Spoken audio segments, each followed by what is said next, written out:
Assalamualaikum warahmatullahi wabarakatuh. Selamat malam, salam sejahtera untuk semuanya.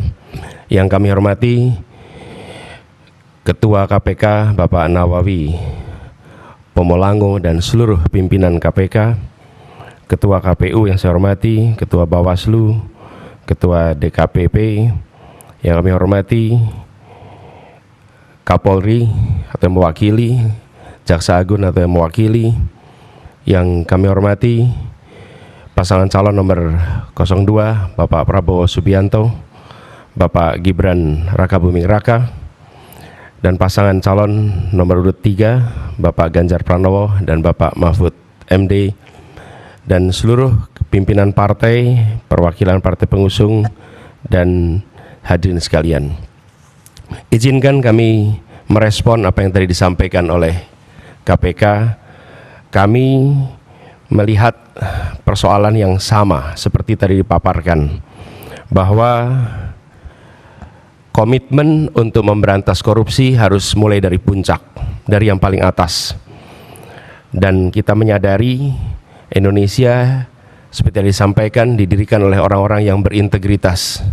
Dan contoh-contoh seperti Muhammad Hatta, Hugeng, Baharudin Lopa, dan akhir-akhir kemarin adalah Pak Artijo Alkostar adalah contoh pribadi-pribadi berintegritas yang saya rasa harus kita kembalikan lagi di Republik ini.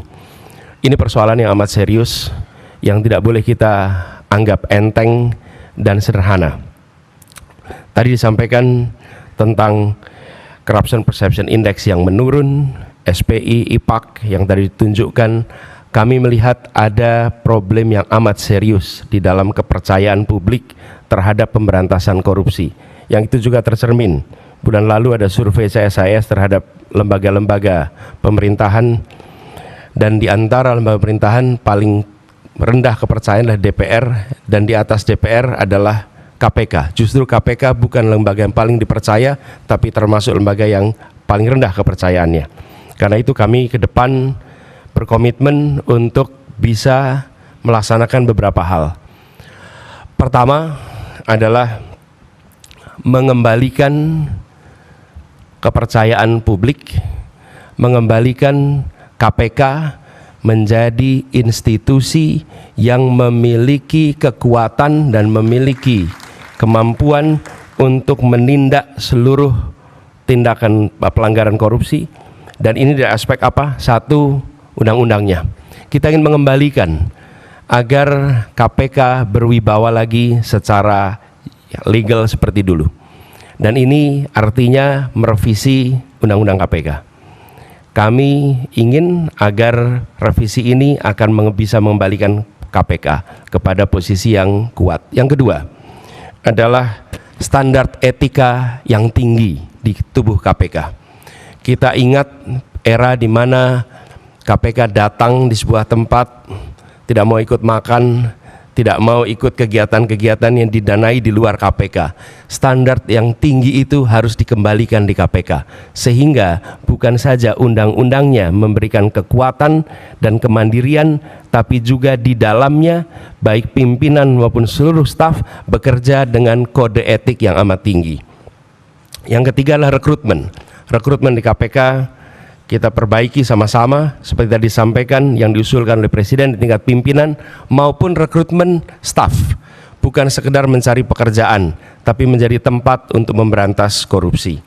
Ini hal pertama yang kami ingin lakukan. Yang kedua adalah seperti katakan tadi, optimalisasi LHKPN.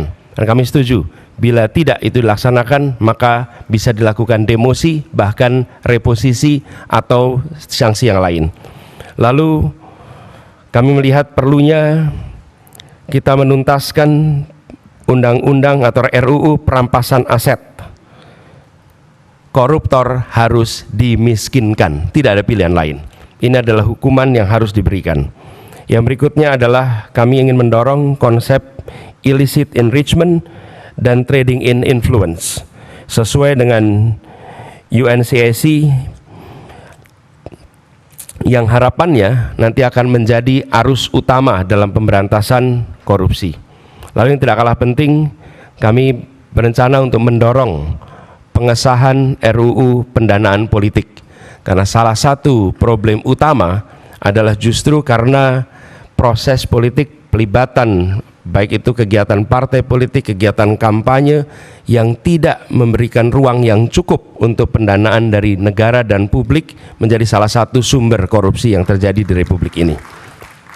Kemudian kita berencana untuk memberikan hadiah yang layak bagi pemburu koruptor, sehingga yang memburu koruptor bukan hanya aparatur dari KPK, kepolisian, dan kejaksaan, tapi semua pihak yang ikut melaporkan, memburu, mereka mendapatkan reward yang setara. Ini adalah komitmen kami terkait dengan pemberantasan korupsinya. Yang berikutnya adalah terkait dengan sektor-sektor utamanya. Pemberantasan korupsi harus diselesaikan di semua sektor, tapi kami melihat ada beberapa sektor utama yang harus diawalkan. Pertama adalah aspek pendapatan negara. Kami melihat penting sekali adalah aspek ini dilakukan tindakan yang serius, pajak, cukai, PNBP. Kemudian sektor sumber daya alam khususnya dan sumber daya laut.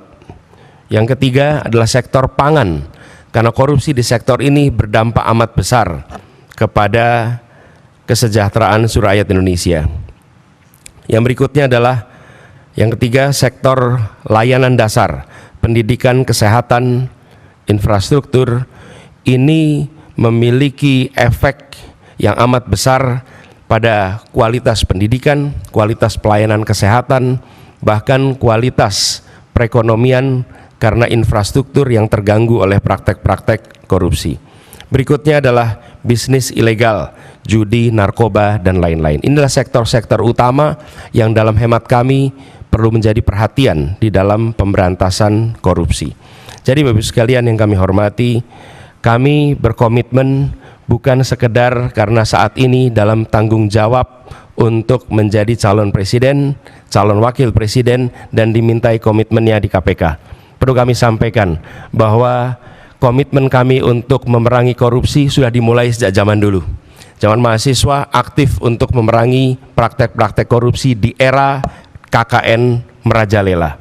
Ketika kami bertugas sebagai akademisi, rektor, maka kami menetapkan mata kuliah anti korupsi sebagai mata kuliah wajib yang harus diambil oleh setiap mahasiswa, dan waktu itu bekerja sama dengan KPK. Barangkali menjadi satu-satunya universitas di Indonesia, bahkan mungkin di dunia, yang menjadikan mata kuliah anti korupsi sebagai mata kuliah wajib.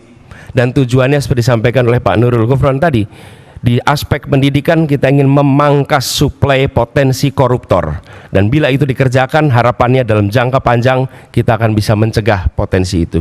Yang berikutnya, ketika kami bertugas di DKI, kami membentuk yang disebut sebagai Komisi Pencegahan Korupsi Ibu Kota, KPK Ibu Kota.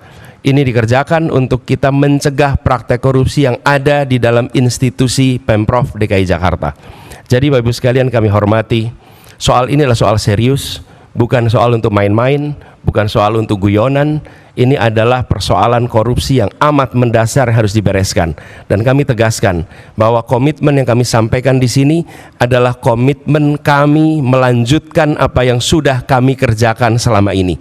Bukan semata-mata karena ditugasi menjadi pasangan calon presiden, tapi ini adalah komitmen lama yang akan kami teruskan. Dan insya Allah ketika kami ditugaskan, maka integritas menjadi faktor nomor satu dalam penentuan pribadi-pribadi di pemerintahan, termasuk ketika penyusunan kabinet, dalam penyusunan pimpinan-pimpinan lembaga, termasuk dalam mengusulkan nama-nama menjadi anggota KPK, pimpinan KPK. Ini semua bagian dari komitmen kita untuk mengembalikan agar kepercayaan rakyat pada pemimpin, kepercayaan rakyat kepada pemerintahan bisa pulih kembali, dan dengan kepercayaan itu kami yakin Indonesia akan bisa meraih semua yang dijanjikan oleh kemerdekaan. Seperti yang disampaikan tadi, 4 hal itu hanya akan bisa tercapai apabila kita memiliki komitmen untuk menjunjung tinggi integritas, kompetensi. Dan inilah komitmen yang kami berikan kepada seluruh rakyat Indonesia melalui forum yang terhormat pada malam hari ini. Terima kasih. Assalamualaikum warahmatullahi wabarakatuh. Terima kasih Bapak Anies Baswedan dan Bapak Muhaimin Iskandar yang telah menyampaikan respon dan komitmen anti korupsi.